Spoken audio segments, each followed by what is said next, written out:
성경 말씀은 욥기 38장 1절에서 7절 말씀입니다. 욥기 38장 1절에서 7절 말씀입니다.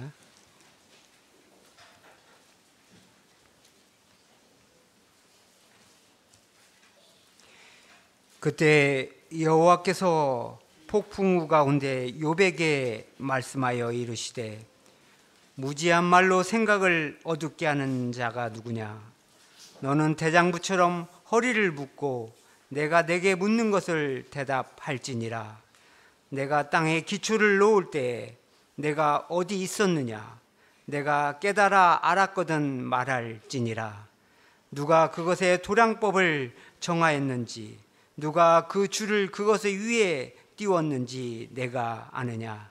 그것의 주추는 무엇 위에 세웠으며 그 모퉁이 뚫을 누가 놓았느냐? 그때 새벽별들이 기뻐 노래하며 하나님의 아들들이 다 기뻐 소리를 질렀느니라. 아멘. 우리 욥기는 욥이 까닭없이 고난을 당하는 이야기입니다. 그래서 먼저 욥의 이야기를 간단하게 살펴보도록 하겠습니다. 욥기 1장 1절에서 욥은 의인 중에 의인입니다. 그래서 기록되기를 우스 땅에 욥이라 불리는 사람이 있었는데 그 사람은 온전하고 정직하여 하나님을 경외하며 악에서 떠난 자다, 이렇게 이야기하고 있습니다. 그러니까 그런 욥이기 때문에 당연히 하나님이 욥을 기뻐하셨습니다. 그렇겠지 않겠습니까? 부모가 기대하고 바라는 모습대로 자녀가 말하고 행동한다면 얼마나 기쁘겠습니까? 누구를 만나든 자녀를 자랑할 것입니다. 그래서 하나님이 그랬습니다. 하루는 하나님의 아들들과 사탄까지 모였습니다. 그때 하나님이 사탄에게 욥을 자랑하였습니다. 내 종 욥을 잘 보았느냐? 그만한 아이가 없다 합니다. 그와 같이 온전하고 정직하여 하나님을 경외하며 악에서 떠난 자는 세상에 없다, 이렇게 자랑합니다. 안 그래도 사탄은 하나님을 경외한다고 하면 어떻게든 의심하게 하고 또 시험하여 넘어뜨리려고 하는 존재인데 하나님의 이런 자랑을 듣고 가만히 있을 리가 없습니다. 그래서 사탄이 뭐라고 합니까? 아니, 욥이 까닭없이 하나님을 경외하겠습니까? 하나님이 집 주고 재산 주고 그만큼 잘 살게 하셨는데 그만큼도 안 한다고 하면 그게 이상한 거고 그게 잘못한 거죠. 지금 욥이 하나님을 경외한다는 것은 지극히 당연합니다. 그래야만 합니다. 그러나 지금까지 주신 것을 다 잃는다면 그때는 분명 다르지 않겠습니까? 지금과는 다른 모습이지 않겠습니까? 사탄이 이렇게 이야기합니다. 그때 하나님이 말씀하십니다. 그래? 그러면 내가 욥의 집이든 재산이든 다 한번 빼앗아 봐라. 대신 욥의 몸에는 손을 대지 말라. 이 말 듣고 이제 사탄이 가서 욥을 칩니다. 그리고 욥은 하루아침에 가졌던 모든 것들을 다 잃었습니다. 도적대가 와서 욥의 종들을 죽이고 소를 가져갔습니다. 하늘에서 불이 떨어져 다른 종들과 양을 불살랐습니다. 또 큰 바람이 불어서 집이 무너지고 그러면서 욥의 자녀들이 다 죽었습니다. 근데 욥이 어떻게 반응하였습니까? 욥기 1장 21절에 보시면 이르되 내가 모태에서 알몸으로 나왔사온즉 또한 알몸이 그리로 돌아가올지라. 주신 이도 여호와시오 거두신 이도 여호와시오니 여호와의 이름이 찬송을 받으실지니라. 여호와께서 주신 것을 여호와께서 가져가셨으니 내가 여호와께 무슨 말을 하겠습니까? 그것이 마땅합니다 하는 이야기예요. 그러니까 욥은 하나님을 향해서 원망하지 않았습니다. 그리고 다시 하나님과 사탄이 만났을 때입니다. 하나님이 말씀하셨죠. 그래, 욥이 어떻더냐? 내가 나를 충동해서 욥을 치게 하였지만 욥이 자기의 온전함을 잘 지키지 않았냐? 말씀하십니다. 그러자 사탄이 대답하죠. 욥의 소유로는 그런 게 맞습니다. 그런데 아직까지는 욥이 그럴만해서입니다. 그의 몸에는 손을 대지 않지 않았습니까? 만약 몸에도 손을 댄다면 또 지금까지와는 다를 것입니다. 이 하나님 다시 말씀하십니다. 그래? 그럼 내가 그를 다시 네 손에 맡긴다. 다만 욥의 생명은 건드리지 말라 합니다. 다시 사탄이 욥을 쳐서 이제는 정수리부터 발바닥까지 종기가 나게 하였고 욥은 재 가운데 앉아서 질그릇으로 자기 몸을 긁지 않으면 안 되게 되었습니다. 그러니까 지금 욥은 하루아침에 모든 것을 다 잃었습니다. 그리고 이제는 병까지 얻어서 가장 비참한 신세가 되었습니다. 욥의 아내가 그런 욥을 보면서 뭐라고 하기까지 합니까? 차라리 하나님을 욕하고 죽어라 합니다. 근데 욥은 또 어떻게 이야기하는가 하면 하나님께 복을 받았은즉 화도 받지 않겠느냐 대꾸하면서 입술로 범죄하지 않았다 합니다. 그러니까 사탄은 욥을 시험하여 넘어뜨리려고 하였지만 욥은 넘어지지 않았습니다. 그리고 하나님의 자랑대로 온전하고 정직하여 하나님을 경외하며 악에서 떠난 자라는 것을 분명하게 입증하였습니다. 근데 그것만으로 욥의 모든 고난이 끝나지 않았습니다. 이제 욥은 자신을 위로하기 위해서 온 친구들과 논쟁에 휘말렸습니다. 친구들은 그런 욥을 보면서 까닭없이 고난을 당한 법이 없고 그래서 분명 내가 죄와 잘못을 범하여서니 회개하라 이렇게 이야기합니다. 욥기 4장 7절부터 9절까지의 말씀 한번 보시면요. 자, 생각하여 보라. 죄 없이 망한 자가 누구인가? 정직한 자의 끊어짐이 어디 있는가 합니다. 그러니까 그런 자가 없다는 거예요. 죄가 있어서 망하는 거고 정직한 자는 끊어지지 않는다 하는 겁니다.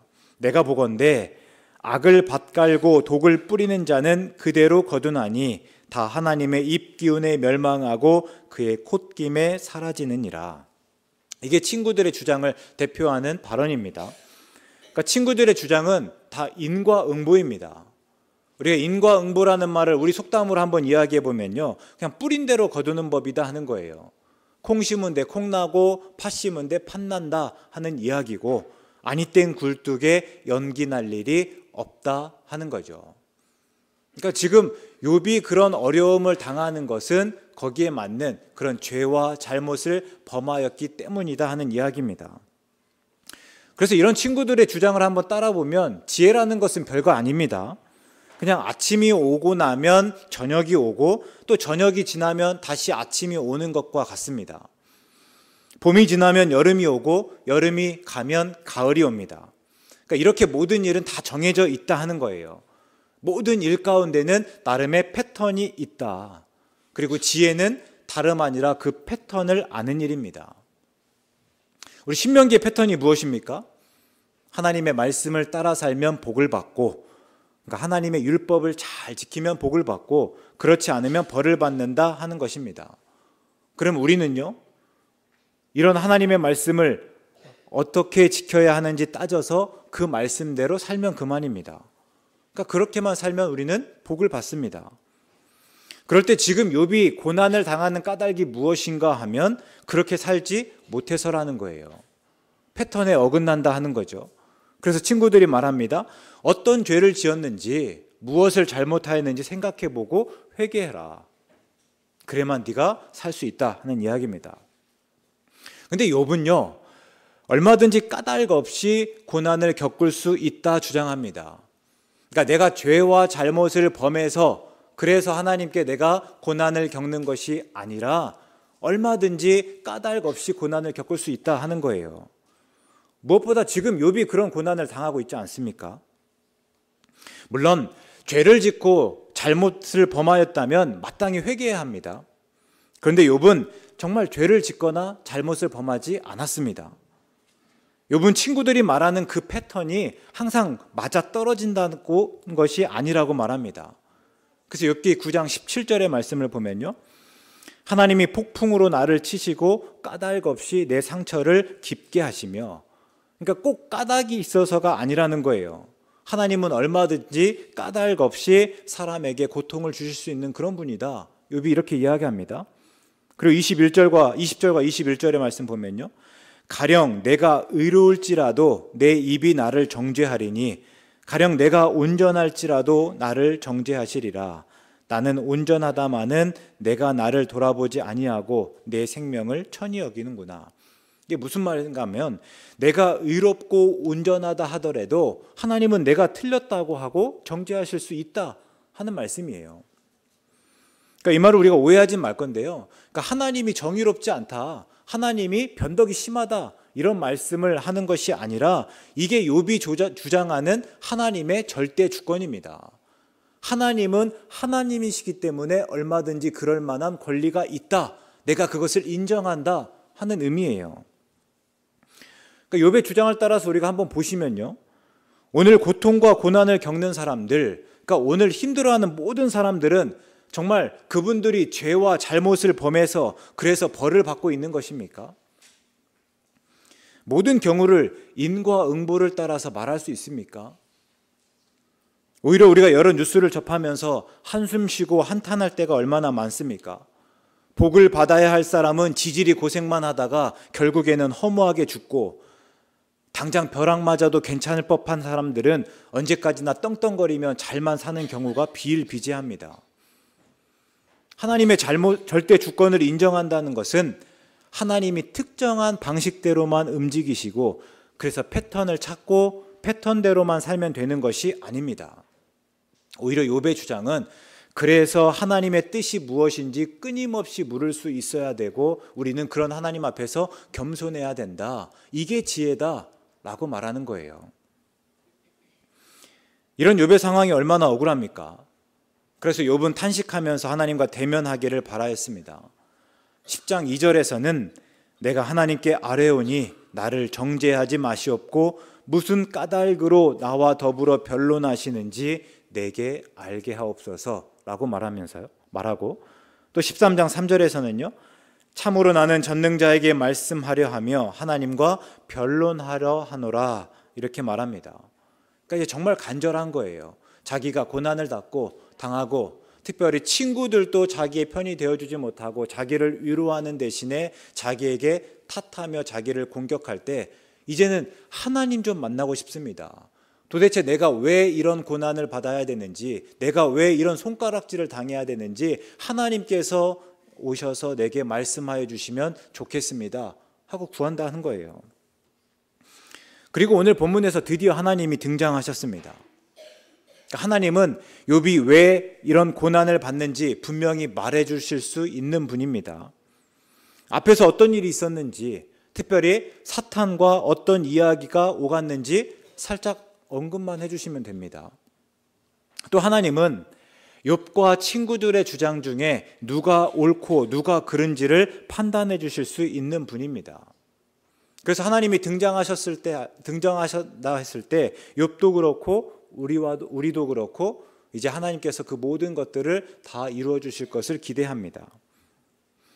그런데 하나님은 정 다르게 말씀하십니다. 그러니까 욥의 억울함을 풀어주는 데는 별 관심이 없어 보입니다. 하나님은 분명 욥을 인정하시지만 그래서 욥을 이해시키려거나 욥을 위로하지는 않습니다. 이게 욥기 전체에서 욥기 저자의 관심은 아니에요. 그것이 욥기의 주제가 아니고 욥기에서 말하고자 하는 바가 아니라 하는 거예요. 욥기에서 하나님의 위로는 그렇게 중요하지 않습니다. 그런데 이번에는 이 본문을 묵상하면서 하나님의 위로를 좀 찾고 싶었습니다. 그럼에도 불구하고 하나님께서 우리를 위로하시는 분임을 확인하고 싶었고 하나님께서 우리를 어떻게 위로하시는지 조금 살펴보고 싶었습니다. 그러면서 묵상하는데요. 먼저는 하나님이 나타나신 그 자체가 위로입니다. 지금까지 욥은 하나님 앞에 서기를 그리고 하나님과 변론하기를 간절히 원하였습니다. 그런데 드디어 그 하나님이 나타나셔서 하나님이 말씀하십니다. 생각해 보면 그러면 됐지 않습니까? 이제 그러면 욥은 살 것 같았습니다. 이제 하나님께서 어떤 말씀을 하시든지 다 인정할 수 있게 되었습니다. 내가 틀렸고 내 생각이 잘못되었다고 말씀해도 좋습니다. 하나님이 나타나시는 것만으로도 하나님이 나타나서 말씀하시는 것만으로도 욥은 충분한 위로를 받았을 것입니다. 우리는 종종 하나님의 위로라고 할 때 하나님이 우리에게 복을 주시고 모든 일이 우리의 뜻대로 우리의 바람대로 이루어지며 또 억울함이 풀어지는 것이라고 생각합니다. 그런데 성경을 보면 성경에서 하나님의 위로는 꼭 그런 식으로 나타나지 않습니다. 오히려 하나님이 나타나시고 하나님이 말씀하시는 일로입니다. 엘리야가 지쳤을 때 하나님께서 어떻게 위로하셨습니까? 지금 엘리야가 바라는 대로 세상을 다 뒤집어 놓으셨습니까? 또 엘리야를 박해하고 엘리야를 죽이고자 하는 사람들을 하나님께서 손을 들어서 치셨습니까? 아니요, 그렇게 하지 않으셨어요. 호렙산에서 엘리야에게 나타나셔서 정말 세미한 소리로 말씀하셨습니다. 또 하나님의 위로는요, 하나님이 우리를 알고 하나님이 우리와 함께 하시는 일입니다. 우리가 요셉의 이야기를 읽다 보면 반복해서 나타나는 말씀이 있습니다. 여호와께서 요셉과 함께 하심으로 그가 형통한 자가 되었다 하는 말씀입니다. 근데 이 말씀이 나타나는 때를 보니까요, 아버지의 사랑을 받고 그래서 아무 걱정과 근심 없이 부족함 없이 편안하게 평안하게 살 때가 아닙니다. 그럼 언제 이 말씀이 나타나는가 하면 보디발의 종이 되었을 때입니다. 그리고 조금 더 지나가서 보디발의 아내의 유혹을 거절하였다가 그 일로 누명을 쓰고 이 옥에 갇혔을 때입니다. 그러니까 어느 때보다 하나님의 도움이 필요하고 이제 하나님이 좀 나서 주셔야 될 때, 하나님이 뭔가라도 하셔야 될 그때 상황입니다. 가장 최악의 상황이죠. 근데 그때 창세기 저자가 뭐라고 하는가 하면 하나님이 요셉과 함께 하셨고 그러면 됐다 하는 거예요. 어느 때보다 힘들고 어려운 시기이지만 그때 하나님이 함께 하시니 그러면 그것이 바로 형통한 일이고 그러면 됐다 하는 말씀이죠. 우리가 잘 아는 대로 유대인은 나치에 의해서 아우슈비츠에서 끔찍한 참사를 당하였습니다. 그 수가 얼마인지에 대해서는 여전히 논란이 있지만 우리가 잘 아는 대로 그냥 600만이라 한번 하겠습니다. 전지시 인구의 거의 10배가 되는 사람들이에요. 그런 사람들이 그냥 나치에 의해서 죽었습니다. 그러다 보니까 유대인들은 항상 이 사건을 기억할 때마다 떠올릴 때마다 물을 수밖에 없습니다. 그때 하나님은 어디 계셨습니까? 우리의 조상들이, 우리의 민족이 600만 명이나 되는 사람들이 그냥 가스실에서 다 시체로 죽어나갈 때 그때 하나님은 어디 계셨습니까? 유대 신학에서는 이렇게 대답합니다. 하나님도 가스실에서 함께 고통받고 있었다. 근데 이게 유대인들에겐 굉장한 위로입니다. 다른 많은 것들이 아니에요. 그래서 하나님께서 복수해 주시고 죽은 자가 살아나는 일들이 일어나고 하나님께서 이렇게 해주셔야 된다는 것이 아니라 그때 하나님께서 우리와 함께 하셨다. 그때 하나님도 그곳에서 고통당하고 계셨다 하는 이 말이 유대인들에겐 더없이 큰 위로입니다. 함께 한다는 것이 그렇습니다. 그동안 쭉 보면요, 남편이 혹은 아내가 오랫동안 병치레를 하면서 옆에 있는 아내가 또는 남편이 또 오래 보살핀 가정들을 많이 보았습니다. 얼마나 힘듭니까? 평생 남편 때문에, 아내 때문에 내가 모임 한번 제대로 가지 못합니다. 게다가 같이 연로하게 되면요, 같이 내가 힘이 빠질 때는 더 힘들 수밖에 없습니다. 내 몸 건사하기도 힘든데 내가 옆에 있는 사람을 챙기고 돌보아야 하기 때문입니다. 그러면 옆에 계신 분이 돌아가시면 어떨 것 같습니까? 드디어 이제 해방되었고 이제야 내 삶을 좀 사는 것 같다, 좀 살만하다, 다 이렇게 말씀하실 것 같습니까? 아니더라는 거예요. 그런 분일수록 더 힘들어 하십니다. 비록 살면서 내 남편이, 내 아내가 내게 아무것도 해주지 못한 듯하고 또 그 사람 때문에 너무 힘들었던 게 사실이지만 함께 있다는 것이 얼마나 큰 힘이고 위로였는지를 시간이 갈수록 더 깨닫는 거예요. 그러다 보니까 그 빈자리가 더욱 크게만 여겨지고 더 힘들어 하시는 경우들을 굉장히 많이 보았습니다. 함께 한다는 게 그렇습니다. 예수님이 하나님의 위로인 까닭도 마찬가지입니다. 우리가 흔히 말라기 이후에 400년, 그러니까 신약이 시작되기까지 400년을 암흑기라고 합니다. 그러니까 하나님의 말씀이 어떤 식으로든지 간에 들리지 않았던 때예요. 선지자들이 없었고 선지자들을 통한 하나님의 말씀이 선포되지 않았던 때입니다.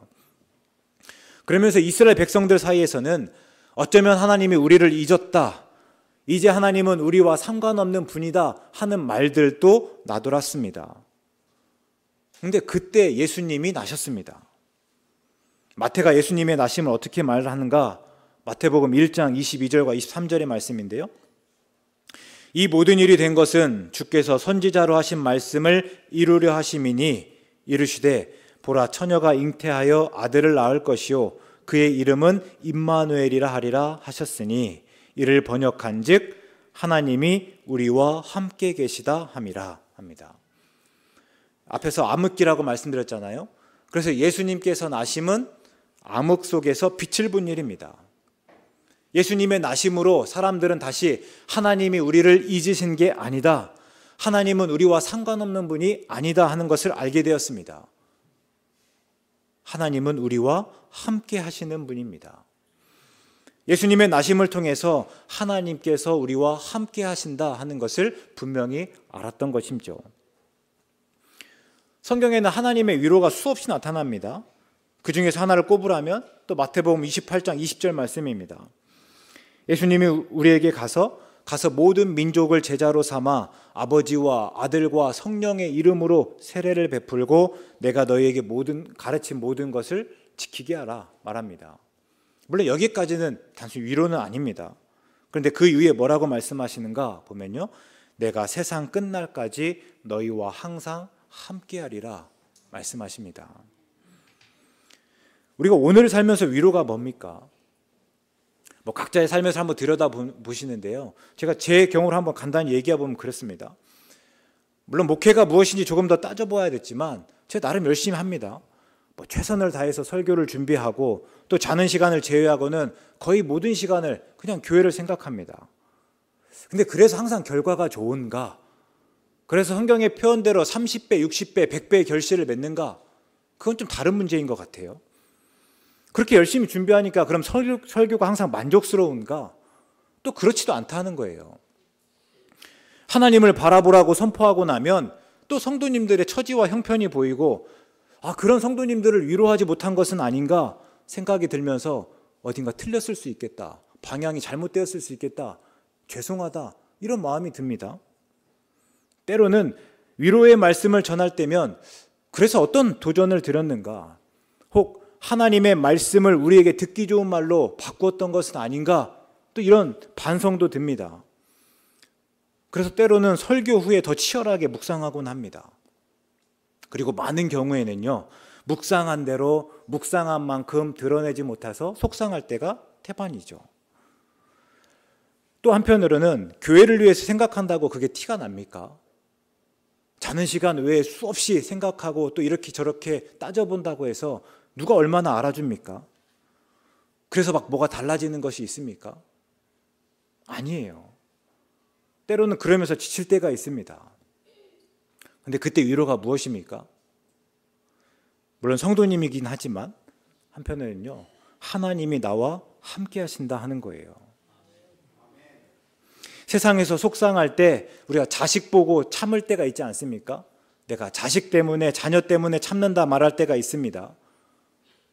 근데 우리가 하나님이 항상 함께 하시니까 그 하나님 때문에 또 이기는 거예요.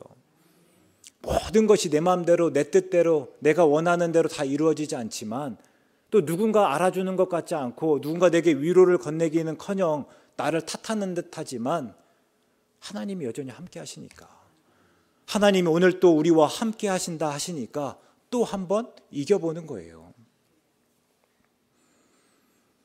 그래서 욥은 하나님이 내게 나타나시고 내게 말씀하셨다는 것만으로, 하나님이 나와 함께 하신다는 것만으로 위로를 얻었을 것입니다.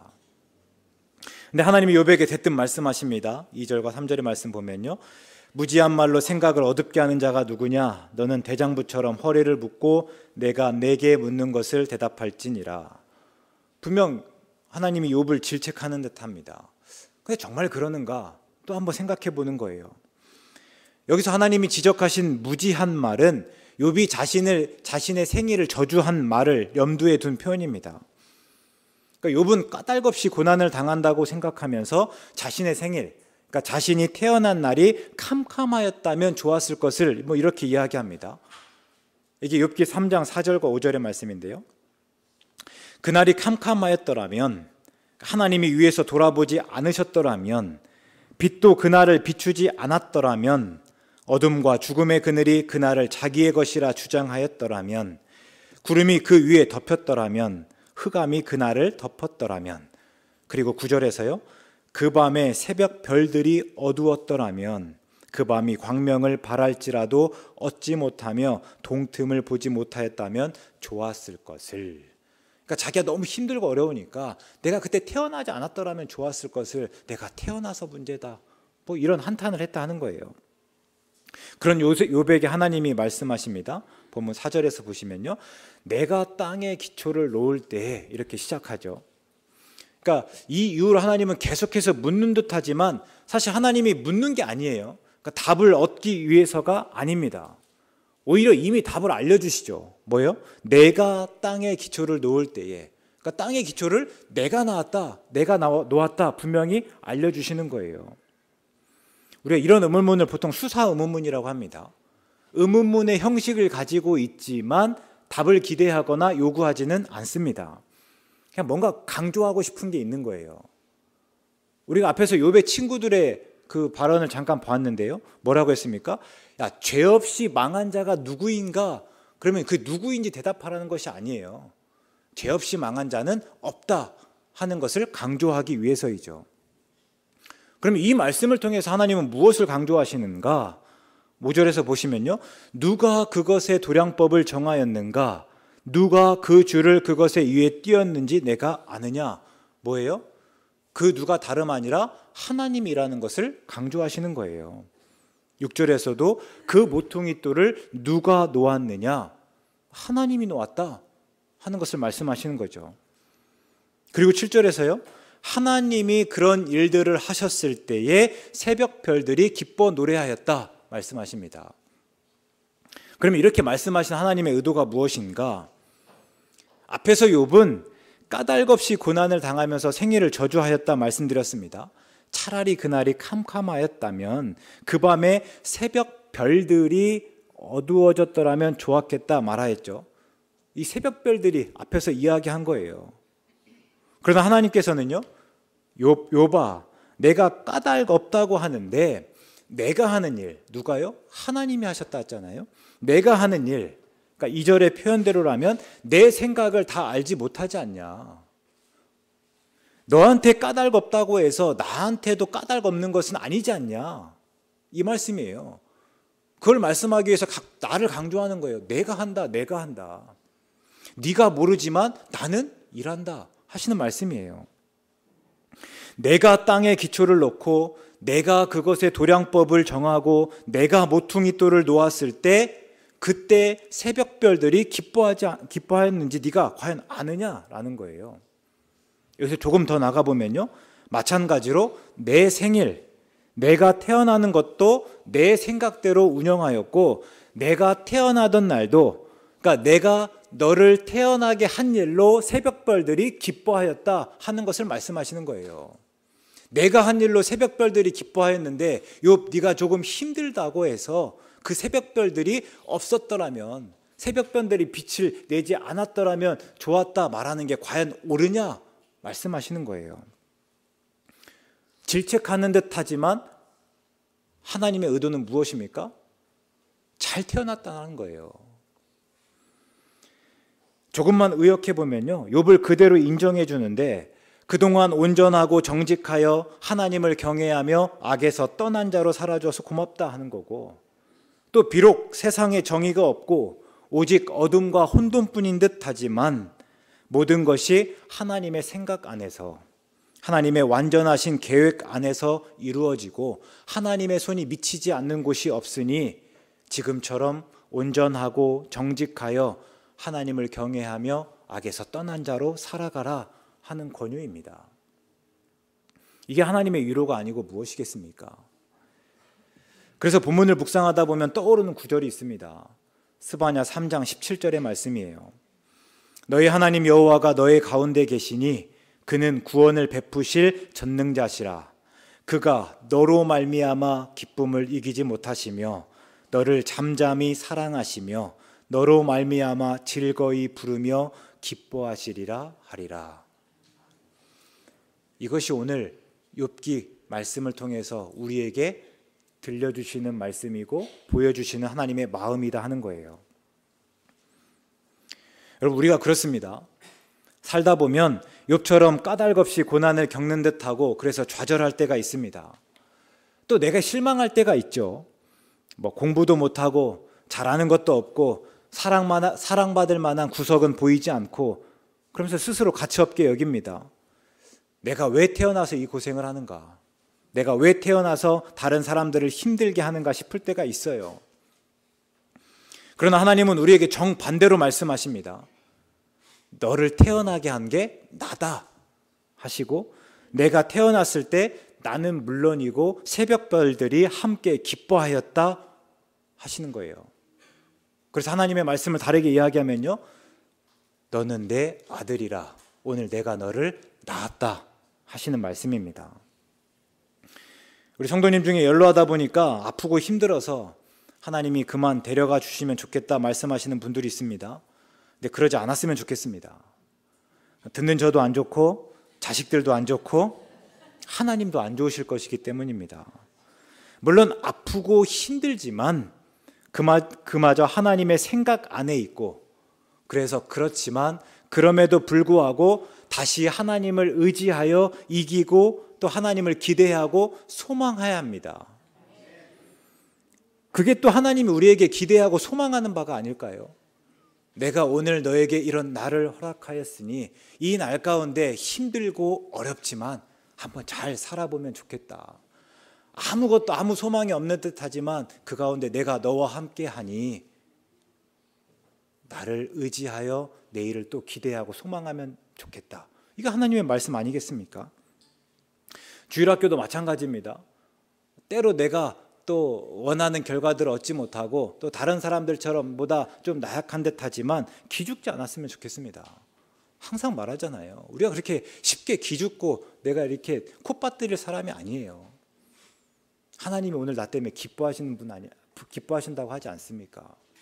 어느 때들에도 내가 물론 실수했고 실패하고 때로 안타깝지만 기죽지 마시고 다시 하나님 의지하여서 또 기대하고 소망하면 되는 일 아니겠습니까? 본문은 하나님의 절대 주권을 말씀하십니다.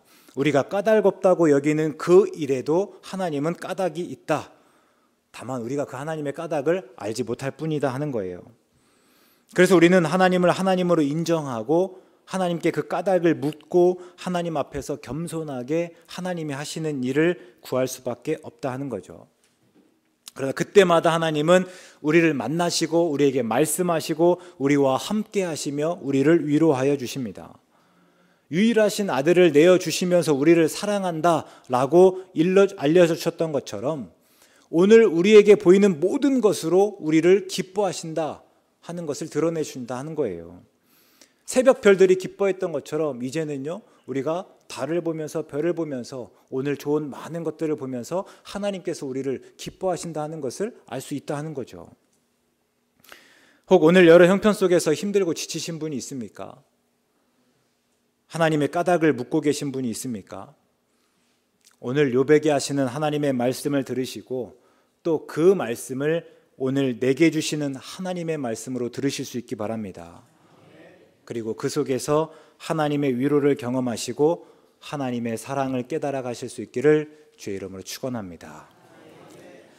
사랑의 하나님, 우리는 우리의 형편에 따라 세상에 정의가 없으며 혼돈에 빠져 있다고 생각하곤 합니다. 하나님이 어디에 계시고 왜 손 놓고 계신지를 묻곤 합니다. 그러나 하나님, 우리가 깨닫지 못해서 그렇지 하나님은 여전히 하나님의 생각대로 세상을 운영하십니다. 그 하나님의 일하심을 기대하게 하시고 다만 하나님을 믿는 우리의 도리를 다하게 하시옵소서. 예수님의 이름으로 기도드립니다. 아멘.